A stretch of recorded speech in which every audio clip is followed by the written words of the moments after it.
Welcome to saatseducation.com. Andhra Pradesh public service commission 91 group 1 పోస్టులకు 750 group 2 పోస్టులకు notification విడుదల చేసే అవకాశం ఉంది. ఈ ఉద్యోగాలకు ఎలా చదవాలి, కోచింగ్ విషయంలో ఎలాంటి జాగ్రత్త తీసుకోవాలి, ఎలాంటి పుస్తకాలను ఎంపిక చేసుకోవాలి మొదలైన అంశాలపైన Kanishka IAS academy director Mahender Reddy గారు మనతో ఉన్నారు. సార్ నమస్తే సార్. సార్ ముఖ్యంగా ఈ group 1 group 2 UPSC notification job క్యాంపర్ ఫామ్ విడుదల అవకాశం ఉంది సార్. ముందు నుంచే అభ్యర్థులు ఎలా చదవాలి, ప్రామాణిక పుస్తకాల విషయంలో కానీ ఒకసారి చెప్పండి సార్. నమస్తే. అయితే మనకు ఆంధ్రప్రదేశ్ పబ్లిక్ సర్వీస్ కమిషన్ వాళ్ళు నోటిఫికేషన్ అంటే ఆంధ్రప్రదేశ్ ప్రభుత్వమే ఒక జాబ్ క్యాలెండర్ అనేది విడుదల చేసింది. ఆ పరిస్థితిని చూసిన తర్వాత ఏ డేట్ లో ఏ నోటిఫికేషన్ ఉంటుందని, లేదా కొద్దిగా ఆలస్యం కూడా అవ్వచ్చు అనేది మనం చూసాం. అంటే ఫైనల్ గా ఇక్కడ 2026లో నోటిఫికేషన్స్ అనేది క్లియర్ గా ఉంటాయి. అది ఆగస్టు 15, సెప్టెంబర్ 15, అక్టోబర్ 15 అనేది పక్కకు పెడితే. సో దీనికి మొట్టమొదటి ఏంటంటే ఎలిజిబిలిటీ అనేది మీ అందరికీ తెలిసిందే. ఆ ఎలిజిబిలిటీ ఏంటి అంటే ప్రతి ఒక్కరు గ్రాడ్యుయేషన్ అయిన ప్రతి క్యాండిడేట్ కూడా దీనికి ఎలిజిబిలిటీ అని మనం చెప్తూ ఉంటాం, రైట్? సో ఎగ్జామ్ రాయడానికి మీకు ఎలిజిబిలిటీ వచ్చింది. తర్వాత ప్రిపరేషన్ అనే వరకు మీకు ఏంటంటే బేసిక్ గా ఫండమెంటల్ గా కొన్ని బుక్స్ అనేవి మాత్రం కావాలి. ఈ ఫండమెంటల్ బుక్స్ మనం యూపీఎస్సీకి వచ్చే వరకు ఏమంటామంటే ఎన్సీఆర్టీలు చదవండి అని చెప్తాం. కుదిరితే మీరు ఎన్సీఆర్టీలు కొన్ని బుక్స్ చదవండి. లేదు అంటే మన తెలుగు అంటే గవర్నమెంట్ పబ్లికేషన్ ఏదైతే ఉందో వీళ్ళు స్కూల్ పుస్తకాలు ఎస్సీఆర్టీ అనేది మనం ఉంటుంది, వాటికి సంబంధించి 9th 10th అయినా చదవండి. లేకపోతే నేను అడిగితే +1 +2 అంటే ఇంటర్మీడియట్ స్థాయిలో హిస్టరీ, ఇంటర్మీడియట్ స్థాయిలో geography, intermediate level polity, intermediate level economy, intermediate level selective గా సైన్స్ అండ్ టెక్నాలజీ ఉపయోగపడే టాపిక్స్ కనుక మీరు చదవగలిగితే first step of your preparation ఏదైతే ఉందో దాన్ని మీరు పూర్తి చేసిన వాళ్ళు ఖచ్చితంగా అవుతారు. దీన్ని నేను ఫౌండేషన్ అనే పేరుతో చెప్తాను. సో రెండవది వచ్చే వరకు మీకు ఏంటి ఇంపార్టెంట్ ఇక్కడ ఉన్నది అనేది చూస్తే ఫౌండేషన్ తర్వాత కొద్దిగా అడ్వాన్స్ లెవెల్ ప్రిపరేషన్ కూడా ఒకటి అవసరం.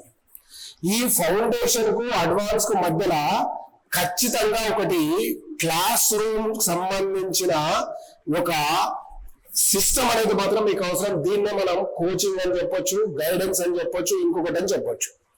ఇది చాలా క్రూషియల్ రోల్ అనేది మీకు ప్లే చేయబోతుంది. క్లాస్ రూమ్ అనేది depend on your selection of the coaching centre, faculty experience matters. So ఇవన్నీ వాళ్ళ క్వాలిటీ ఆఫ్ ఎడ్యుకేషన్, ఇవన్నీ మ్యాటర్స్ అనేవి ఇక్కడ అవుతాయి. ఫండమెంటల్ చెప్పి అడ్వాన్స్ లెవెల్ తీసుకుపోయే బాధ్యత ఎవరిది అంటే ఈ యొక్క క్లాస్ రూమ్ లో కోచింగ్ ఇచ్చే టీచర్ అనేది నేను చెప్తాను. నిజానికి ఓల్డ్ సిస్టమ్ లో అయితే చాలా వరకు వాళ్ళ ఫౌండేషన్ కోర్సు చదువుకునే వాళ్ళు జాగ్రత్తగా. ఇప్పుడు పిల్లలు అంటే అడ్వాన్స్ టెక్నాలజీలో చాలా వరకు దానిపైన ఫోకస్ కాకుండా రెడీమేడ్ గా చూస్తున్నారు. కాబట్టి ఇది క్లాస్ రూమ్ అనేది ఒకటి చేయాలి. దీని తర్వాత మూడవది వచ్చేసే వరకు మీరు PYQs అనుకోండి, అంటే ప్రీవియస్ ఇయర్ క్వశ్చన్ సాల్వ్ చేయడం, లేదా ఇన్స్టిట్యూట్ వాళ్ళు పెట్టే ఒక టెస్ట్ సిరీస్ ను ఫాలో అవ్వడం అనేది మనం చూడాలి. PYQs విషయంలో కామెంట్ చేయలేని 1-2 పొరపాట్లు జరుగుతూ ఉన్నా టెస్ట్ సిరీస్ కి వచ్చే వరకు మాత్రం క్వాలిటీ ఆఫ్ క్వశ్చన్ పేపర్స్ లేకుండా, క్వాలిటీ అంటే ఎవరు రాయలేని తయారు చేయడం కాదు, ఏపీపీఎస్సీ మోడల్, యూపీఎస్సీ మోడల్ లేదా TGPSC మోడల్ లో సంబంధించినట్లుగా క్వశ్చన్స్ కనుక వీళ్ళు ప్రిపేర్ చేస్తే మీ పంట పండినట్లే. అలా కాకుండా విద్యార్థులు భయభ్రాంతులు గురి చేయడం కోసం ప్రపంచంలో ఎవడూ తయారు చేయలేని టఫ్ క్వశ్చన్స్ తయారు కనుక చేయడం మొదలు పెడితే ఈ టెస్ట్ సిరీస్ ఒక వాల్యూవే లేదని నేను చెప్తాను. మీరు ఏపీపీఎస్సీ చేసే క్వశ్చన్ పేపర్లు కనుక చూస్తే ఎగ్జాంపుల్ 100 ఒక యూనిట్ గా తీసుకున్నప్పుడు 150 క్వశ్చన్స్ ఉంటాయి, వేరేది 100 ఒక యూనిట్ గా తీసుకున్నప్పుడు కనుక చూస్తే ఇందులో ఒక 30% ప్రశ్నలు ప్రతి అభ్యర్థి అటెంప్ట్ చేసేటట్లు ఉంటాయి. ఒక 20 బాగా చదివిన వాళ్ళు చేసేట. ఆ తర్వాత ఉన్న రెస్ట్ ఆఫ్ ద 50% లో మనం 20% తెచ్చుకోవాలంటే చాలా కష్టపడి ఉంటే తప్ప రానట్టుగా ప్రిపేర్ అవుతాయి. సో ఈ విధానం కాకుండా మన వాళ్ళు ఏం చేస్తున్నారంటే ఫస్ట్ 30% లాగా ప్రిపేర్ చేయకుండా లాస్ట్ 30% ఎంటైర్ క్వశ్చన్ పేపర్ తయారు చేయడం అనేది టెస్ట్ పేపర్లలో, టెస్ట్ సిరీస్లలో ఉండే ఒక భయంకరమైన పరిస్థితి. కాబట్టి మీరు జాగ్రత్తగా ఇది ఒకటి చూసుకోవాలి. తర్వాత 4వది వచ్చే వరకు ఇది మల్టిపుల్ చాయిస్ క్వశ్చన్స్ వచ్చిన గ్రూప్ 1 లాంటి దానికి వచ్చిందంటే మీరు ఖచ్చితంగా డిస్క్రిప్టివ్ అనే దాని విధానం కూడా చూసుకోవాలి.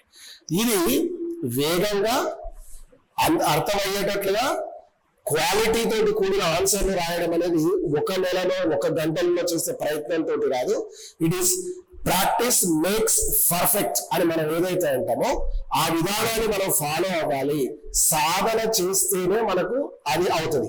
మరి ఎలాంటి సాధన, ఎలాంటి క్వశ్చన్స్ చేస్తాం, ఎవరు ఎవాల్యుయేటర్ చేస్తారు, దానికి ఉన్న సిస్టమ్ ఏంటి? లాస్ట్ ఇయర్ మెయిన్స్ రాష్ట్రం వాళ్ళు ఇప్పుడు ఎవాల్యుయేషన్ కనుక చేస్తే గోవింద. ఇంకా కొన్ని దగ్గరలో మనం భ్రమలో బతుకుతూ ఉంటాం. 4 సార్లు మెయిన్స్ రాష్ట్రం వాళ్ళకంటే వేరే వాళ్ళకి తెలుసు అంటే నిజంగా వాళ్ళ దగ్గర క్వాలిటీ ఉంటే మంచిదే. కానీ అలా కాకుండా ఊరికే ప్రిలిమ్స్ కూడా లైఫ్ లో కాకుండా పేపర్ ఎవాల్యుయేటర్స్ కానీ చేసిందంటే మీకు ఇది ఖచ్చితంగా నష్టం జరిగే అవకాశం ఉంటుంది. ఈ మెథడ్, ఈ 4 ఫార్ములాస్ ఏదైతే ఉందో అది మీరు ఫాలో అవ్వండి. 5 రాసి 4 అన్నారు కదా, ఇది క్వాలిఫికేషన్. మిగతాదంతా మీ ప్రిపరేషన్ సంబంధించింది కాబట్టి 1, 2, 3, 4 గా మీరు భావించి దీని ప్రిపరేషన్ అనేది మీరు చూడండి. ఓకే, ఇంకా ఫర్దర్ డీటెయిల్స్ గురించి మనం చర్చిద్దాం. యాక్చువల్గా ఒక గ్రూప్ 1, గ్రూప్ 2 నోటిఫికేషన్ వస్తుందంటే కొన్ని వేల మంది అభ్యర్థులు ఎదురు చూస్తుంటారు సార్. అలాగే కొత్తగా డిగ్రీ బీటెక్ అభ్యర్థులు కూడా ఈ గ్రూప్ 1 గ్రూప్ రాయాలనుకుంటున్నారు సార్. కొత్తగా వచ్చే వాళ్ళకు మీరు ఏం సహకరిస్తారు? కొత్త పాత ఇద్దరు ఇక్కడ ఒకటే, వాళ్ళ సిన్సియర్ ఎఫర్ట్ ఒకటి, రెండవది వచ్చేసి వాళ్ళకు దొరికే గైడెన్స్ ఆధారంగానే వాళ్ళ సక్సెస్ అనేది ఆధారపడుతుంది. నిజానికి పాత వాళ్ళకు కొద్దిగా అడ్వాంటేజ్ ఉండొచ్చు కాదండి, ఎందుకంటే ఈ ఫౌండేషన్ కోర్స్ క్లియర్ అయి ఉండొచ్చు. కానీ ఫౌండేషన్ కోర్స్ కనుక వాళ్ళకి ప్రాపర్ గా క్లియర్ కాలేదంటే ఈ సీనియర్ ఎప్పటికీ ట్రాక్ లోకి రాదు, 10 ఏళ్ల తర్వాత కూడా ఆ ట్రాక్ లోకి రాడు. అదే ఫ్రెష్ క్యాండిడేట్ కానీ ఈ ఫౌండేషన్ కోర్సు విషయంలో క్లారిటీ తోటి కానీ వచ్చి అడ్వాన్స్ వాళ్ళు అందుకోగలిగారంటే మాత్రం జూనియర్ ఎక్కువ సక్సెస్. అందుకే మీరు చూడండి, లాస్ట్ గ్రూప్ 1, గ్రూప్ 2 ఎగ్జామ్ జరిగితే వాళ్ళని చూసినప్పుడు వచ్చిన 1-2 సంవత్సరాలకు జాబ్ కొట్టిన వాళ్ళు కనిపిస్తున్నారు. కానీ 10 నుంచి 15 సంవత్సరాల కాలం పాటు వివిధ ప్రదేశాలలో స్పెండ్ చేస్తూ చదివిన వాళ్ళు మాత్రం సంఖ్య మనకు తక్కువ కనిపిస్తుంది. అంటే ఇప్పుడు కాంపిటేటివ్ లెవెల్, అడ్వాన్స్ లెవెల్లో ఉన్నాయి కాబట్టి దానికి తగ్గట్లుగా అందుకోగలిగిన వాడు విజేతగా నిలుస్తాడు. సార్ మరో ప్రశ్న ఏంటంటే, హైదరాబాద్ లాంటి మహానగరాలు కావాలంటే చాలా ఇబ్బంది ఉంటుంది. భూములు కావచ్చు, కొంచెం పేదవాళ్ళు కావచ్చు, రాలేదు. అలాంటి వాళ్ళు ఇంటికి వాళ్ళని కూర్చొని జాబ్ కొట్టాలంటే గ్రూప్ 1, గ్రూప్ 2 లాంటి జాబ్స్ కొట్టాలంటే ఇక్కడ 2 ఉన్నాయి. గృహిణిలో హైదరాబాద్కు రాలేరా, ఇంకో దగ్గరికి పోలేరా, లేకపోతే ఇంకోరంటే జనరల్ గా ఆంధ్రప్రదేశ్ లో జరిగింది ఏంటంటే సచివాలయం రిక్రూట్మెంట్ అయిన తర్వాత చాలా మందికి ఏదో ఒక ఉద్యోగంతో స్థిరపడ్డారు. ఆ ఉద్యోగాలకు సెలవు దొరికి హైదరాబాద్కు రాలేకపోవడం, లేదా మీరు అన్నట్లు కొంతమంది హౌస్ వైఫ్ ఉమెన్ కూడా న్యూక్లియర్ ఫ్యామిలీ వల్ల రాలేకపోయిన వాళ్ళందరికీ కూడా వస్తారా. ఆన్లైన్ విధానంలో ఒక సిస్టమ్ అనేది డెవలప్ అయింది. మీరు దీన్ని యూజ్ చేసుకునే దాన్ని బట్టి ఉంటది. ఇక్కడ ఆన్లైన్ లో 2 టైప్ ఆఫ్ క్లాసెస్ మనం ప్రొవైడ్ చేస్తాం. ఒకటి లైవ్ క్లాస్. నేనైతే ఫస్ట్ ప్రిఫరెన్స్ లైవ్ కే ఇస్తాను ఒక స్టూడెంట్ గా ఉన్నప్పటికీ, ఎందుకంటే క్లాస్ లైవ్ గా జరుగుతున్నప్పుడు మీకు అందే సమాచారం వేరుగా ఉంటుంది. అదేవిధంగా రెండవది లైవ్ మిస్ అయిన వాళ్ళ కోసం రికార్డెడ్ కూడా ఉంటది. ఈ రికార్డెడ్ కూడా మీరు వినొచ్చు. అంటే లైవ్ లో ఒకసారి వినండి, తర్వాత రెండవసారి విజయం కోసం మీరు రికార్డెడ్ వీడియోలు కూడా వినొచ్చు. ఇది live and recorded method complete గా ఒక సిస్టమ్. ఓన్లీ ఎక్స్క్లూజివ్ రికార్డెడ్ అనేది ఒకటి ఉంటుంది. అంటే దీనికి మధ్యలో ఫీజు వేరు, ఇది 2 కలిపి ఉంటుంది కాబట్టి. ఇది కాకుండా కొంతమంది హైబ్రిడ్ మోడల్లో కూడా అటెండ్ అయ్యే అవకాశం ఉంటుంది. ఏం చేస్తారు వీళ్ళు మహానుభావులు అంటే, కొంతమంది వాళ్ళకి అవకాశం ఉన్నప్పుడు కొంతకాలం పాటు హైదరాబాద్కి వచ్చినప్పుడు, లేదా హైదరాబాద్ లో ఉన్నప్పుడు ఇక్కడ ఆఫ్లైన్ లో వింటూ, లేనప్పుడు వాళ్ళ ఇంటి దగ్గర హాస్టల్లో ఉన్నప్పుడు వినడానికి కూడా ఒక హైబ్రిడ్ మెథడ్ కూడా ఒకటి ఉంటుంది. అంటే ఆన్లైన్ ప్లస్ ఆఫ్లైన్ విధానం 2 ఉంటాయి. ఆఫ్లైన్ లో మీరు ఇక్కడ నుండి నేర్చుకోవడం వల్ల ఒక అడ్వాంటేజ్ దానికి ఉన్నాయి. మీరు సీరియస్నెస్ ఉంటే ఆన్లైన్ లో ఉన్నప్పుడు మీరు నేర్చుకోవడానికి మీరు సీరియస్నెస్ ఉంటే ఉండే అవకాశాలు కూడా వేరుంటాయి. ఎక్కడున్నా క్యాండిడేట్ లో సిన్సియారిటీ అనేది కనుక లేకపోతే ఎక్కడున్నా ఒకటి. ఇప్పుడు మనకు గ్లోబల్ వరల్డ్ ఇది మనం అంటున్నాం. సో మొత్తం మన చేతిలోకి వచ్చేసింది కంప్లీట్ గా, మొత్తం మనకు అరచేతిలో వైకుంఠంలా కనిపించేస్తుంది. కాబట్టి మీరు ఎక్కడున్నా అయితే ఆ సమీప ప్రాంతంలో మీతో పాటు 1-2 సిన్సియర్ గా ప్రిపేర్ అవ్వాలి అంటే మంచిదే. లేదనుకుంటే పెద్ద నష్టమే లేదు. ఇప్పుడు యాక్సెసిబిలిటీలో ఏ టైంలో కావాలంటే ఆ టైంలో కూడా టీచర్స్ కూడా మీకు అవైలబిలిటీ ఉండే పరిస్థితులు వచ్చేసాయి. కాబట్టి కెండు అదే పెద్ద ప్రాబ్లం. టెక్నాలజీ మారింది సార్. ఎక్కడ పట్టినా చాట్ జీపీటీ ఏ ఉపయోగించి కొంచెం యూపీఎస్సీ కానీ స్టడీ మెటీరియల్ ప్రిపేర్ చేసుకుంటాం సార్. ఏ చాట్ జీపీటీ ఉపయోగించి కూడా గ్రూప్ 1, గ్రూప్ 2 లాంటి జాబ్ కొట్టొచ్చా సార్? నాకు తెలిసి అయితే అదొక మోసపూరితమైన ఆలోచన విధానం అనేది నాకు బలమైన నమ్మకం. ఒరిజినల్ టెక్స్ట్ చదవకుండా, ఒరిజినాలిటీ మీతో లేకుండా ఏ విధానాన్ని ఉపయోగించుకొని మీరు విజేతలుగా నిలుస్తాము అనే కానీ మీరు భావిస్తే ఖచ్చితంగా మీరు ఇంకో నోటిఫికేషన్ ఎదురు చూడవలసి ఉంటుంది. అంటే ఎలా ఉంటుంది అంటే పులిని చూసి ఇంకేదో నక్క వాతలు పెట్టుకున్నంత మాత్రం అది పులి కాదు అన్నట్టుగా ఏ ఆన్సర్స్ లో క్లారిటీ చాలా వరకు ఉండట్లేదు. అట్లనే దాన్ని తీసేయడానికి కూడా వీలు లేదంటే కొన్ని సందర్భాల్లో మీకు ఫ్యాక్ట్స్ వరకు కొంతవరకు ఓకే కానీ బట్ ఎనలిటికల్ ఆన్సర్స్ రాలే. అసలు ఏమి ఒక సింపుల్ లాజిక్ అండి, మనము ఏదైతే ఫీడ్ చేసామో గూగుల్లో దాన్ని తిరిగి ఫార్మాట్ లో మీకు ఇస్తుంది.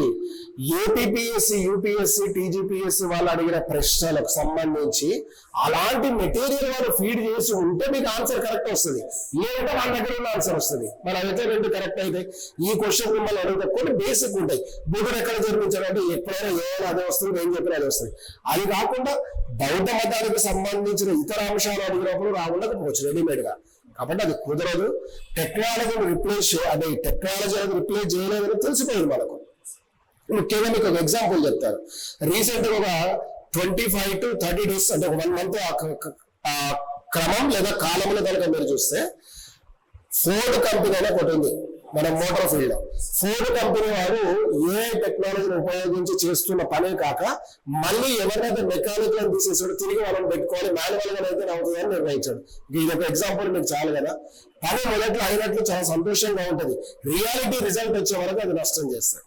అది మాత్రం ఇంకోటి ఏంటంటే చాలా మంది గ్రూప్ ఉద్యోగాలకు ప్రిపేర్ అయ్యి విఫలమైపోతారు. వాళ్ళు ఏదో ప్రైవేట్ జాబ్ చేసుకుంటుంటారు. సో అలాంటి అయితే ఆశ ఉంటుంది, ఖచ్చితంగా ఆశ ఉంటుంది కూడా, ఎందుకంటే వాడు వచ్చిన పర్పస్. అలాంటి ఇప్పుడు ఆగస్టులో కానీ నోటిఫికేషన్ వస్తే గ్రూప్ 1 గ్రూప్ 2 వాళ్ళు మళ్ళీ సన్నద్ధం కావాలంటే ఎలా? ఒకటి ఆల్రెడీ వాళ్ళు ట్రాక్ లో ఉన్నారు, చదువుతూ ఉంటారు, ఆల్రెడీ ఎక్కడ జాబ్ చేస్తున్నారు. ఇప్పుడు వీళ్ళని అనుకున్నాం కదా, ఎవరైతే చిన్న జాబులు చేస్తూ ఉన్నారు లేదా హౌస్ వైఫ్ గా ఉన్నారు వారు రాలేకపోతే సేమ్ రూల్ వీళ్ళకి కూడా అప్లికబుల్ అవుతుంది. ఉన్న ఉద్యోగాన్ని వదిలేయమని చెప్పారు. టైం మేనేజ్మెంట్ కి వచ్చేవారు సరే ఏ ఆఫీస్ తీసుకున్నా మీరు జనరల్ గా 10 to 5 అనుకోండి, 8 to 9 hours మీ జర్నీతో కలిపి 10 గంటలు. మిగతా 14 గంటల టైంలో మీరు దీనికి ఎంత కేటాయిస్తున్నారు అన్నది ఒకటి. పైగా చాలా జాబులు కూడా వీక్లీ 5 days ఉండేవి ఉన్నాయి, కొన్ని 6 days ఉన్నాయి. ఈ ఎక్స్ట్రా వచ్చిన 2 days లేదా 1 day మీరు ఎట్లా యూజ్ చేసుకుంటారు అన్న దాని మీద ఆధారపడి ఉంది. జనరల్ గా రెగ్యులర్ గా చదివే వాళ్ళకంటే జాబ్ చేసే వాళ్ళ డిసిప్లిన్ గా చదువుతారని చెప్తారు, ఎందుకంటే టైం తక్కువ ఉందని. ఉదయం జనరల్ గా మనకున్న హెల్త్ మీ ఏజ్ ప్రకారం చూస్తే మీరు ఉదయం 5 గంటలకు లేవడం పెద్ద కష్టం కాకపోవచ్చు, ప్లస్ అయినా ½ hour 9 o'clock వరకు చదివి వెళ్ళండి. ఈవినింగ్ కూడా ఆఫీస్ వచ్చినప్పుడు 8 to 10, 10:30 యూజ్ చేసుకోండి. అట్లనే 6 గంటలు అయినట్టే. ఎగ్జామ్ దగ్గర వచ్చినప్పుడు ఎలాగో సెలవు పెడితే దాన్ని బట్టి అట్లా యూజ్ చేసుకోవచ్చు, అది పెద్ద కష్టంగా. ఈ ప్రధానంగా చాలా మందికి అభ్యర్థి కొత్తగా వచ్చేవాళ్ళు గ్రూప్ 1 లో ఏం పోస్ట్ ఉంటే గ్రూప్ 2 లో ఏం పోస్ట్ ఉంటే తెలియదు. సో మీరు చెప్పండి సార్, గ్రూప్ 1 లో ఏంటంటే గ్రూప్ 2 లో గ్రూప్ 1 కి వచ్చేవారు కొన్ని క్రీమ్ పోస్టులు టచ్ చేస్తుంటే మిగతా కాదని కాదు. ఎగ్జాంపుల్ ఆర్డీఓ ఉండొచ్చు, డిఎస్పీ ఉండొచ్చు. గ్రూప్ 1 లో ఆర్డీఓ, డిఎస్పీ కావచ్చు. తర్వాత మరొకటి మనకు వచ్చేసి జిఎస్టీకి సంబంధించిన సూపరింటెండెంట్. అంటే ఇవి బాగా క్రీమ్ గా మనకు కనిపిస్తుంది. మిగతా లేవని కాదు, అసిస్టెంట్ ఎక్సైజ్ సూపరింటెండెంట్ ఉంటుంది, అసిస్టెంట్ ట్రెజరీ ఆఫీసర్ ఉంటాడు, అసిస్టెంట్ ఆడిట్ ఆఫీసర్ ఉంటాడు. దాంతో పాటు చివరిలో మనకి ఎంపీడీ అలాంటిది కూడా కనిపిస్తుంటది. ఇది గ్రూప్ 1 వరకు చూసినప్పుడు చాలా ఉంటాయి, డిస్ట్రిక్ట్ రిజిస్ట్రార్ ఇట్లన్నీ చూసుకున్నప్పుడు. అదే గ్రూప్ 2 కి వచ్చే వరకు దీనికంటే కింది క్యాడర్ అనుకో, not immediately but second level లో చాలా వరకు కనిపిస్తాయి. ఎగ్జాంపుల్ మీకు డిప్యూటీ తహసీల్దార్, సబ్ రిజిస్ట్రార్ ఆఫీసర్, తర్వాత మనకు వచ్చే ఎక్సైజ్ సబ్ ఇన్స్పెక్టర్, లేకపోతే కోఆపరేటివ్ సబ్ రిజిస్ట్రార్, ఇదే జిఎస్టీకి సంబంధించిన ఆఫీసర్ గారు. సో ఇట్లా రకరకాల క్యాడర్లు అంటే మీకు కనిపిస్తాయి. ఈ రెండు కూడా గ్రూప్ 4 వారు గ్రూప్ 2 కి సహాయకారిగా, గ్రూప్ 2 వారు గ్రూప్ 1 వారికి సహాయకారిగా, గ్రూప్ 1 వారు 10 వారికి సైతం ఒక ఆర్డర్ ప్రకారం జరిగే ఒక ఉద్యోగ నిర్వహణ బాధ్యత తప్ప మీ యొక్క ఎగ్జామ్ రాసి బట్టి మీరు అయినా క్వాలిఫైడ్ బట్టి మీ యొక్క పోస్ట్ అనేది డిసైడ్ అవుతుంది. దాదాపు అవే డిపార్ట్మెంట్ లో అందరు చేస్తూ వస్తుంటారు. సో అందుకని నేను ఏమంటే first target is group 1, second target is group 2 పెట్టుకుంటే మీరు ముందుకు వెళ్ళే అవకాశం ఎక్కువగా కనిపిస్తుంది అని అనుకుంటున్నాను. ప్రతి విజయంతో కూడా ఒక వినూత్నమైన ప్రణాళిక అనేది ఉంటుంది.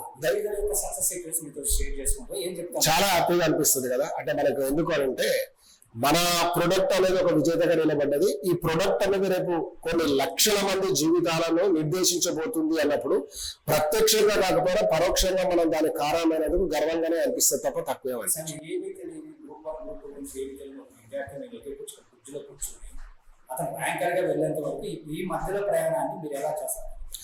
ఇది నిజంగా చాలా లాంగ్ జర్నీ.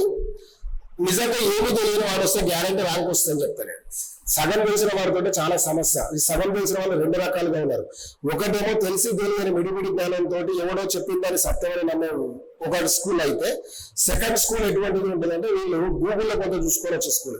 ఈ రెండు స్కూల్ కాకుండా ఫ్రెష్ మైండ్ తోటి వస్తారు చూడు, వాళ్ళని మనం సులభంగా సక్సెస్ చేయొచ్చు. ఎందుకంటే నాకున్న అనుభవంతో ఏపీఎస్సీ డిమాండ్ ఏంటి, టీజీపీఎస్సీ డిమాండ్ ఏంటి, యూపీఎస్సీ డిమాండ్ అని ఐడెంటిఫై చేయగలం. అప్పుడు ఆ డిమాండ్ తగ్గట్టు వాళ్ళు ప్రిపేర్ చేయడం ఒకటి అవుతుంది. సగం తెలుసుకొని వస్తుంది కదా, డిమాండ్ వేరే ఉంటుంది, వారి మైండ్ లో ఒకటి ఉంటుంది. కాబట్టి సింక్ అవ్వడం చాలా కష్టమవుతుంది. రెండవది వచ్చేసి ఒక ఏజ్ పిల్లలు వీళ్ళు ఎగ్జాక్ట్లీ 21 years వచ్చిన వాడు ఎవరుంటారు, 31 years వచ్చిన వారు ఎవరుంటారు, 40 years వాళ్ళు ఎవరుంటారు. ఆ ఏజ్ గ్యాప్ వాళ్ళ కూడా వాళ్ళలో మానసిక సంఘర్షణ అనేది కొంత ఉంటుంది. కొన్ని సందర్భాల్లో పిల్లలు డిమోటివేట్ అవుతారు, ఎగ్జామ్ లేట్ అవుతుంది, దురదృష్టవశాత్తు ఎగ్జామ్స్ బాగా రాయరు. కొన్నిసార్లు ఆశ్చర్యకరంగా జరిగే విషయం ఏంటంటే ద బెస్ట్ మెరిట్ స్టూడెంట్ కూడా ఎగ్జామ్ హాల్లో హాల్ టికెట్ పొరపాటు చేయడమో లేకపోతే ఏదైతే ఎగ్జామ్ పేపర్ కూడా అవి అటువంటి చాలా మైన్యూట్స్ అని వాళ్ళు చూస్తూ తీసుకొని ఎగ్జామ్ దాకా వెళ్ళి సక్సెస్ చేసే వరకు it is a long journey. నిజానికి చెప్పాలంటే ఇక్కడ టీచ్ చేసే ఎవరైతే ఉంటారో మెంటర్, వాట్ ఎవర్ నేను చెప్పేది, వాళ్ళు ఎంతో రెస్పాన్సిబుల్ గా ఫీల్ అయితే తప్ప ఆ ప్రోడక్ట్ విజేతగా బయటికి వెళ్ళడం సులభం కాదు. సార్, విజేతలే మీరు చెప్తున్నారు, విజేతలు కాని వాళ్ళ పరిస్థితి ఏంటి? ఒకవేళ వాళ్ళ గ్రూప్ రాకపోతే ప్లాన్ బి ఉండాలి. ఖచ్చితంగా ఉండాలి. ద బెస్ట్ ఎగ్జాంపుల్ ఒకసారి నేను మీకు చెప్పిన ఆల్రెడీ, తను గ్రూప్ 1 కోచింగ్ కోసం వచ్చిన తర్వాత ఎగ్జాంపుల్ కృష్ణానాయక్ ఆడియో గారితో నేను చెప్పగలను. తను సొంతంగానే కష్టపడ్డాడు, అంటే కొంత మన దగ్గర గ్రూప్ 1 కోచింగ్ వచ్చాడు, మిగతా విషయాలు తను సొంతంగా కష్టపడిన తర్వాత తను స్టాఫ్ సెలక్షన్ కమిషన్ తన ఒక ఉద్యోగం కొట్టుకున్నాడు, మళ్ళీ తిరిగి వచ్చి ఆడియో అంటే ఇమ్మీడియట్ గా లేకపోయినా ఎక్కడో దగ్గర రిజల్ట్ అనేది తను చూశాడు. ఒక ఎగ్జామ్ కు ప్రిపేర్ అయిన తర్వాత మీరు గ్రూప్స్ కు ప్రిపేర్ అయ్యారు అనుకుందాం, గ్రూప్స్ ఎగ్జామ్ వల్ల ఆర్ఆర్బీలో సక్సెస్ అయ్యారు, ఎస్ఎస్సీలో సక్సెస్ అయ్యారు, ఎల్ఎస్, మీకు కావాల్సింది ఉద్యోగం. కానీ మెయిన్ టార్గెట్ గ్రూప్ 1 కావచ్చు. కానీ ఏ ఉద్యోగం వచ్చినా వదులుకొని ఉండకూడదు. మనం ముందు ప్రూవ్ చేయండి, ఎస్ నేను విజేతం అని. చాలా మంది పిల్లలు గ్రూప్ 2 వచ్చి ఎస్ఐ అయిన వాళ్ళు ఉన్నారు, ఎస్ఐకి వచ్చి గ్రూప్ 2 అయిన వాళ్ళు కూడా ఉన్నారు. సో ఒక ప్లాన్ బి అనేది ఖచ్చితంగా ఉండాలి. అందుకే నేను ఏం చెప్తానంటే, మీరు ఏ గ్రూప్ వాళ్ళైనా basic mathematics, basic English, basic general foundation knowledge అనేది కనుక ఉంటే there is a possibility to success in every exam. చాలా బాగా చెప్పారు సార్. చాలా మంది విజేతల గురించి చెప్పారు, అపజేతల గురించి. జాబ్ రాకపోయి సంవత్సరాల తర్వాత టైం కూడా ఇంట్లో కూడా ఒత్తిడి ఎక్కువ, జాబ్ రాకపోతే ఈ ఒత్తిడి జయించి టార్గెట్ రీచ్ అవ్వాలంటే ఎలా సార్? అంటే ఇక్కడ చాలా సంవత్సరాలు ఇక్కడ వేస్ట్ అయింది పిల్లల టైం అంటే దీనికి చాలా కారణాలు చెప్పుకుంటూ పోవచ్చు. అందులో ప్రధానంగా చెప్పుకోవాల్సి వస్తే, ఒకటి రెగ్యులర్ నోటిఫికేషన్ లేకపోవడం పెద్ద సమస్య. రెండవ సమస్య ఏంటంటే పాపం వీళ్ళు చాలా మంది ఇప్పుడు మళ్ళాగానే విలేజెస్ నుంచి వచ్చిన వాళ్ళు ఉంటారు, వాళ్ళకు తెలియక సోషల్ మీడియాలో ఉన్న హైప్ చూసుకొని పలానా ఎక్స్ దగ్గర చేరిన తర్వాత ఆ ఎక్స్ దగ్గర గైడెన్స్ సరిగ్గా దొరకకపోతే వాళ్ళ జీవితం ఒకటి నష్టపోతుంది. ఎందుకంటే రెండోసారి వాళ్ళు డబ్బులు ఎఫోర్డ్ చేయలేని స్థితిలో ఉంటారు. అది జరుగుతూ ఉంటాయి, అవి జరుగుతూ ఉంటాయి. అది మనం ఆపలేము. అది కూడా ఒక మార్కెటింగ్ లో ప్రక్రియ మాత్రమే. మనం దాన్ని పూర్తిగా మన బాధ్యత కాదు. స్టూడెంట్ ఎందుకంటే నువ్వు గ్రాడ్యుయేషన్ అయిపోయిన తర్వాత నీ ఐక్యూ ఈక్యూ లెవెల్ ఒకటి ఉంటుంది కదా, నలుగురు తెలుసుకొని చేరితే మంచిది కదా, అంతే కదా. సో తర్వాత మరొకటి వచ్చే వరకు స్టాండర్డ్ ఆఫ్ ప్రిపరేషన్ కూడా ఉండకపోవచ్చు. కొంతమంది దగ్గర ఉన్న దురదృష్టకరమైన విషయం ఏంటంటే, కొంతమంది పిల్లలు కైండ్ హార్టెడ్, చాలా మంచి మనసు కలిగిన వాళ్ళు ఉంటారు. ఉద్యోగం వస్తే సమాజానికి సేవ చేయాలని ఉంటుంది, నీతి నిజాయితీ ఉంటుంది, కానీ వాళ్ళలో కంటెంట్ తక్కువ ఉంటుంది, ఆ బెంచ్ రీచ్ అయ్యే తక్కువ ఉంటుంది. ఇప్పుడు ఎందుకంటే ఉదాహరణకు టెన్నిస్ ఆడ ప్రతి ఒక్కరు కూడా రోజర్ ఫెడరర్ కాదు. మనం రోజర్ ఫెడరర్ ఒక్కరినే గుర్తుపెట్టుకుంటున్నాం, లేదా రాఫెల్ నాదల్ ఒక్కరినే గుర్తుపెట్టుకుంటున్నాం, లేకపోతే ఇంకో విజేతనే గుర్తుపెట్టుకుంటున్నాం. ఫుట్బాల్ అంటే ప్రతి ఒక్కరు మెస్సీ స్టాండర్డ్స్ ఉండవు, కానీ మనం సక్సెస్ అయిన మెస్సీని చూస్తున్నాం. వీడియో చేస్తాడు లీగ్ ప్లేయర్ కూడా మెస్సీ లెవెల్లో కానీ ఆడదాం అనుకున్నప్పుడే తప్పు. కొంత మీ దగ్గర చూడండి, అసలు మీరు ఏంది స్కూల్ లెవెల్లా, మీరేంటి కాలేజ్ లెవెల్లా అంటే కొంతమందికి రావచ్చు, ఎప్పుడు చదివినా వస్తుంది అనేది. 1-2 మిరాకిల్ కేసెస్ తీసుకొని యూనివర్సల్ ఫార్ములాగా దాన్ని డెవలప్ చేయలేము, అలా చేయకూడదు కూడా. యూనివర్సల్ ఫార్ములా ఏముండదు కదా, there is no rule applicable to everyone. వాళ్ళకైతే నీకు కావాలంటే రూల్ లేదు. ఒకటి 50 కిలోమీటర్ల స్పీడ్ తోటి వేగంగా బండి వెళ్ళినా వాడు కంట్రోల్ చేసుకునే ఎబిలిటీ ఉంటుంది. ఒకటి 5 కిలోమీటర్ల దగ్గర వెళ్ళి పడిపోతాడు. వాళ్ళతో కాంపీట్ ఎట్లయితే చూసుకోవాలి, నీది నేను కూడా ఎంత ఉంది నాకు. ఈ మధ్య కాలంలో ఆన్లైన్ యుగం బాగా ట్రెండ్ అవుతుంది. అవును, ఆన్లైన్ లో కోచ్ తీసుకొని జాబ్ కొట్టడం తొందరగా అవుతుంది, ఆఫ్లైన్ లో కోచ్ తీసుకొని జాబ్ కొట్టడం తొందరగా అవుతుంది. ఫస్ట్ స్టూడెంట్ యొక్క స్టాండర్డ్స్ మీద ఆధారపడి ఉంటుంది, వాళ్ళ పర్సీవింగ్ లెవెల్ ఎంత ఉంది అన్నది. రెండవది నా వరకైతే వ్యక్తిగతంగా ఫస్ట్ ప్రిఫరెన్స్ నేను ఆఫ్లైన్కే ఇస్తాను. తప్పదు అనుకున్నప్పుడు ఆన్లైన్ కూడా, ఎందుకంటే ఇంటరాక్షన్ వేరు ఉంటుంది, వాడి సైకాలజీ ఏంటి, వాడి మూడ్ ఏంటి, వాడు ఎక్కడున్నాడు అనే దానికి చాలా రకాలుగా మనం చూస్తాం. నేను క్లాస్లో చూసిన నా గురువు గారు చూస్తే అదే కదా నన్ను చూసిన. సో ఈ రోజు నువ్వు ఇలా ఉన్నావని అడిగేవాళ్ళు నేను చదివేటప్పుడు అయినప్పుడు కూడా. So that is the reason first preference. తప్పదు కాదనుకున్నప్పుడు ఆన్లైన్ కూడా మీకు కూడా మాట్లాడడానికి ఫోన్ సౌకర్యాలు ఉన్నాయి, అన్నీ ఉన్నాయి కాబట్టి మనం చేసుకోవచ్చు, అది పెద్ద ఇబ్బంది కాదు. పర్సనల్ నోట్స్ అనేది ఒకటి మెయింటైన్ చేయాలి. నేను మళ్ళా ఎన్నోసార్లు ఈ సాక్షి ఇంటర్వ్యూలో కాకుండా అనేక ప్లాట్ఫామ్లలో కూడా చెప్పేది ఒకటే, read less number of book, more number of times. N number of times అంటే ఇంకా నేను ఒకటే పుస్తకాన్ని 10 సార్లు చదవండి, దాన్ని అర్థం చేసుకోండి, ఏ పేజీలో ఏముందో కూడా చెప్పగలిగింది రావాలి. అదే టైంలో ఇంపార్టెంట్ పాయింట్స్ ఏమైనా ఉంటే మీరు రాసుకుంటే దానివల్ల ఏంటంటే మీరు ప్రిపేర్ అయ్యేటప్పుడు కొంచెం వేగవంతం అవుతుంది.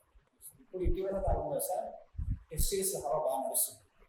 టెస్ట్ సిరీస్ అనేది ఓన్ టెస్ట్ సిరీస్ రాస్తే జాబ్ కావచ్చు సార్. ఇంపాసిబుల్. అసలు నువ్వు టెస్ట్ సిరీస్ ఎట్లా రాస్తావు? నీ దగ్గర కంటెంట్ లేకుండా టెస్టింగ్ ఎట్లా రాస్తావు? ఫస్ట్ నీ దగ్గర కంటెంట్ ఉండాలి, దాని దగ్గర మెటీరియల్ నేర్చుకొని ఉండాలి.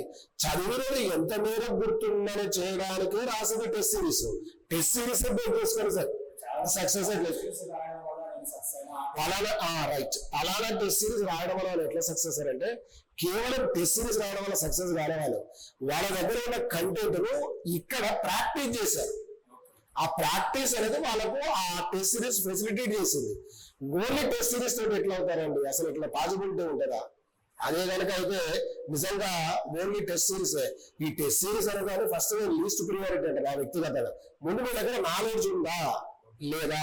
ఆ నాలెడ్జ్ ఉంటే రాయొచ్చు. ఇప్పుడు జనరల్ ఎస్సే ఎట్లా రాస్తావు? ఏ టెస్ట్ సిరీస్ ద్వారా రాస్తావు? గ్రూప్ 1 ఆన్సర్ ఏ టెస్ట్, గ్రూప్ 2లో కూడా ఎట్లా టెస్ట్ అంటే ఇప్పుడు గౌతమ బుద్ధుడి యొక్క బోధనలు ఈ క్రింది వాటిలో కానిదేది అన్నది అనుకోండి. మీ దగ్గర నాలెడ్జ్ ఉంటే ఐడెంటిఫై చేసేది. నాలెడ్జ్ లేకుండా ఎట్లా ఐడెంటిఫై చేస్తాం? First you accumulate the knowledge, then go through the PYQs, then third test series అంట నేనైతే. సార్ మీరు ఫస్ట్ ఒక మాట చెప్పారు, బుక్స్ విషయంలో బాగా చెప్పారు.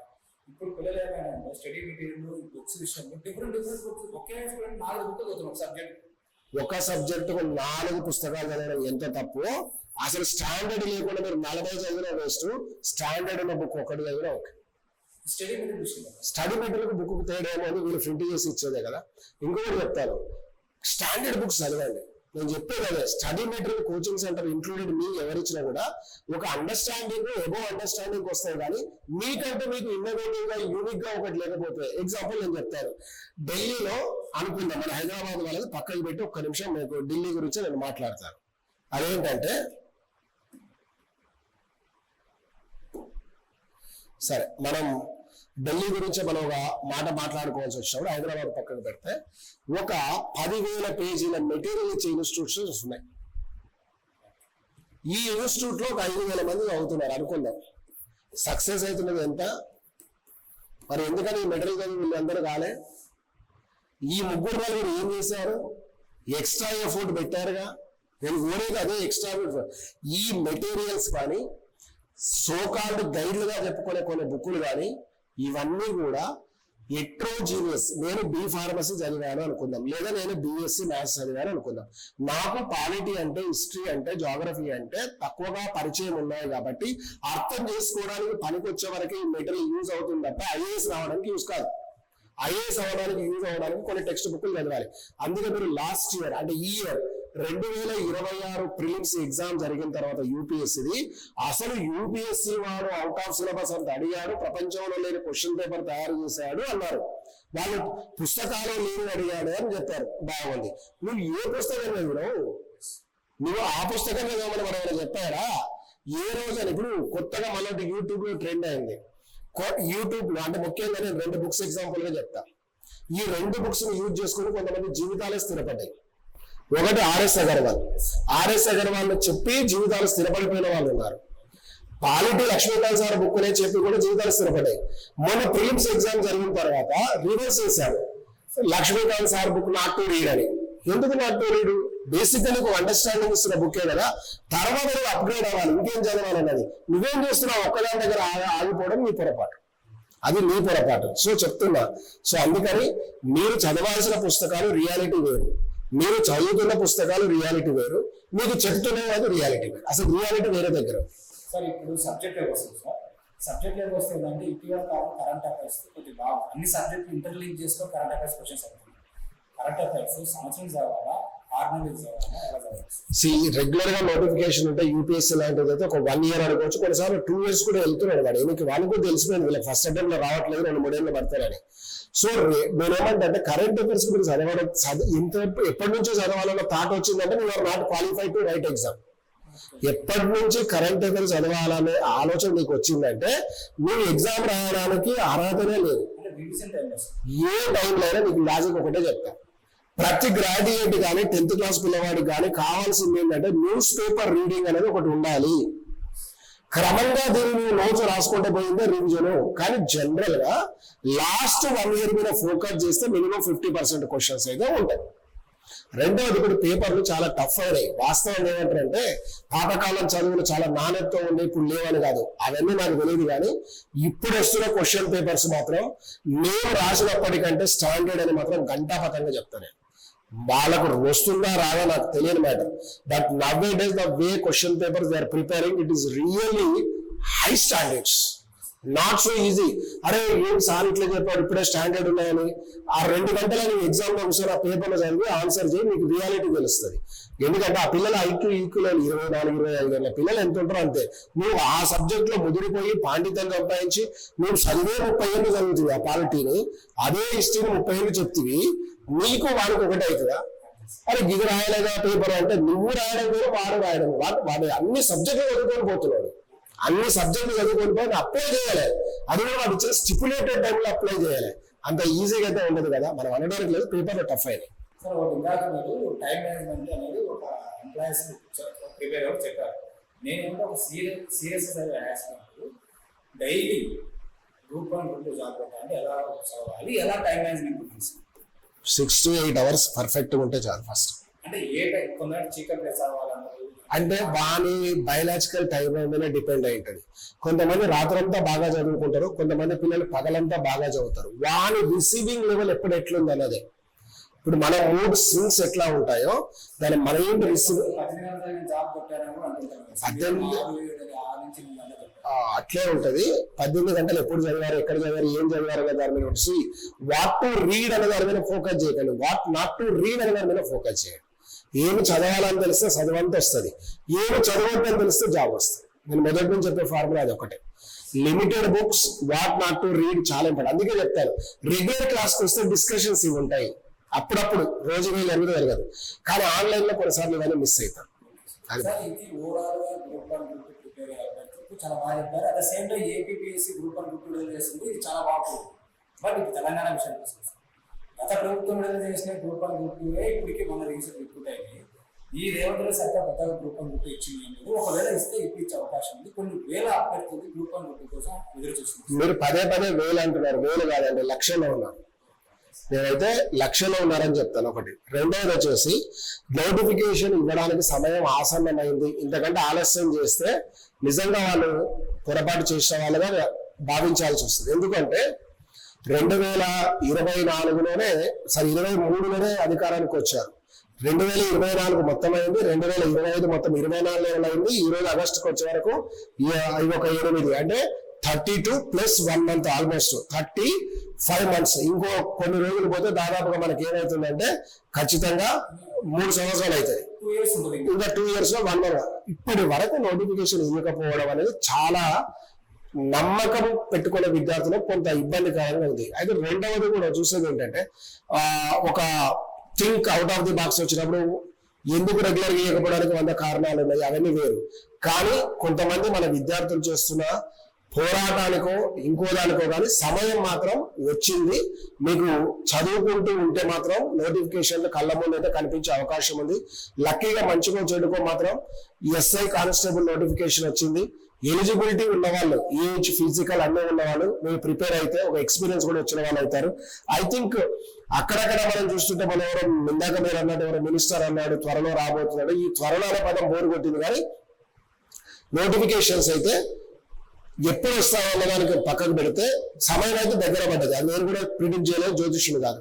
మీరు ఎగ్జామ్కి రెడీగా ఉన్నారా లేదన్నది ఒకటి చూసుకోండి. APPSC question papers, APPSC syllabus comparatively TGPSC కంటే ఆర్గనైజ్డ్ గా ఉంది, కానీ మనకు సరిగ్గా లేదు కొంత. కాబట్టి మీరు చాలా వైడ్ గా ఎక్స్టెన్సివ్ గా చదవాలి. నన్ను అడిగితే 2 ఐఏఎస్ ఎగ్జామ్ అంటే యూపీఎస్సీ చదివినంతుంది తెలంగాణ సిలబస్, కాబట్టి మీకు టైం పడుతుంది. కాబట్టి దాన్ని జాగ్రత్తగా చూసుకోండి, వస్తాయి. చాలా మంది అభ్యర్థులు ఏంటంటే అరే నోటిఫికేషన్ చదవలేదు, నోటిఫికేషన్ వచ్చిన సమయం తక్కువ, ఇలాంటి వాళ్ళ గురించి వాళ్ళు ప్రిపేర్ కాకపోవడం బెస్ట్. రెగ్యులర్ గా ఏదైనా జాబ్ చేస్తూ కంటిన్యూటీగా చదువుతూ ఉంటే ఓకే, కానీ మిగతా రోజులంతా ఖాళీగా ఉండి న్యూస్ పేపర్ లో నోటిఫికేషన్ కనిపించడానికి పరిగెత్తుకుంటే వచ్చేవాడుకు అసలు టైం వేస్ట్, డబ్బులు వేస్ట్. వాళ్ళు ప్రిపేర్ అవ్వద్దని చెప్తారు. సార్ ఏమంటారంటే యూపీఎస్సీ గ్రూప్ 1 వస్తుంది, గ్రూప్ 1 గ్రూప్ 2 వస్తుంది అంటుంటారు, అది ఎంతవరకు వాస్తవం? నాలెడ్జ్ అక్యుములేట్ చేసిన తర్వాత అప్లై చేసే దాని విధానంలో ఉంటుంది. But exam ways, question paper అడిగే విధానము ఇవన్నీ కూడా వ్యారీడ్ గా ఉన్నాయి.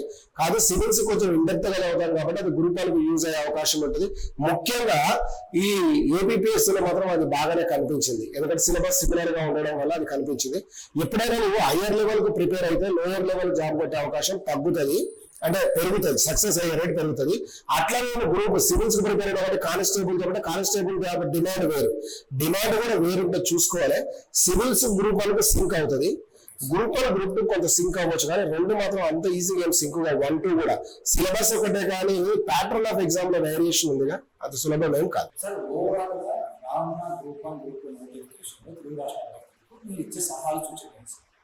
ఫైనల్ గా ఒకటే, సిన్సియర్ గా మిమ్మల్ని మీరు నమ్మండి, విజేతగా నిలుస్తానని నమ్మండి, మంచి క్లాస్ అటెండ్ అవ్వండి, మంచి టెక్స్ట్ బుక్లు చదవండి, స్టాండర్డ్ టెస్ట్ సిరీస్ రాయండి, అంతకు మించి వేరే లేదు. ఈ రోజుకు రేపటికి ఎంత ఇంప్రూవ్ ఉన్నాయో చూసుకోండి. ఆగస్టు 7 నుంచి సెప్టెంబర్ 1 వరకు ఎంత నేర్చుకున్నారో చూసుకోండి, నేర్చుకున్న దాంట్లో ఎంత గుర్తుంది అనేది కూడా చూసుకోండి. ఒక షెడ్యూల్ అనేది ఉంటుంది, మీరు డైరెక్ట్ గా నన్ను కలిసినప్పుడు ఒక్కొక్కరు ఆ జనరల్ గా ఏంటంటే మినిమం రోజు 2 సబ్జెక్టులు కవర్ అయ్యేటట్లు చూసుకోండి. కొంతమంది ఒకటే చూస్తారు, కానీ నేను ఏమంటే బోర్ కొట్టకుండా 2 కవర్ చేస్తే బాగుంటుంది.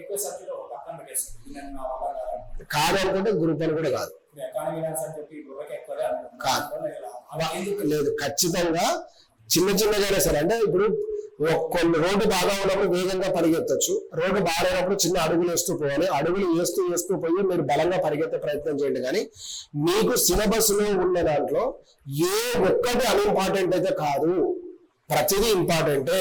ఒకసారి ఒక దగ్గర నుంచి ఎక్కువ క్వశ్చన్స్ అడిగితే ఇంకోసారి ఇంకో దగ్గర నుంచి అడుగుతారు. కానీ కాంపిటేటివ్ ఎగ్జామ్ లో 4 పిల్లర్స్ ఉంటాయి, హిస్టరీ, పాలిటీ, జియోగ్రఫీ, ఎకానమీ. ఈ 4లో మీరు తరో అయిన తర్వాత మిగతా సబ్జెక్టులు ఆటోమేటిక్ గా వస్తుంటాయి. ఈ 4 ప్యారలల్ గా కరెంట్ అఫైర్స్ చదవండి. స్కోరింగ్ అనేది ప్రతి సబ్జెక్టు స్కోరింగ్, దేని కూడా మనం తీసేయలేము. ఎందుకంటే ఒకరికి పేపర్ 1లో ఎక్కువ మార్కులు వస్తాయి, ఒకరికి పేపర్ 2లో ఎక్కువ వస్తాయి. ఇది నెగ్లెక్ట్ చేసి వదిలేయండి అని చెప్పడానికి సిలబస్ లో లేదు. కానీ ఏమి చదవద్దు అని ఇందాక అన్నారు కదా, అవసరం లేదు చదవకుండా ఉండడానికే కోచింగ్. అది రైట్. వీళ్ళు ఎట్లుంటారంటే కన్ఫర్మ్ గా వస్తుందని చెప్తారు, రాకపోతే గెస్రా బై మిస్ అయింది. ఇప్పుడు నేను అమ్ముకోవాలనుకున్న మామిడి పండు అనే చెప్తా, కానీ మేడి పండు అని చెప్పాను కదా అమ్ముకునేటప్పుడు, అంతే తప్ప అది రియల్ కాదు, అది రియల్ కాదు. అసలు we cannot predict question paper at prelims level. Here and there 1 or 2 times maybe we succeed predict at mains questions, but not always.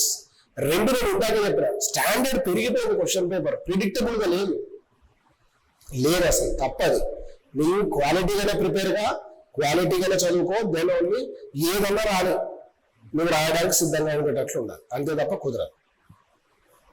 Group 1 group 2 notification prepare అయ్యేటప్పుడు నిజాయితీగా నిఖచ్చిగా ఇలా సార్ చెప్పినట్టుగా చదివితే జాబ్ కొట్టే అవకాశాలు ఎక్కువగా. ఇది ఇవాళ ఇంటర్వ్యూ. మరో ఇంటర్వ్యూలో మళ్ళీ కలుద్దాం. Thank you. Sakshi education.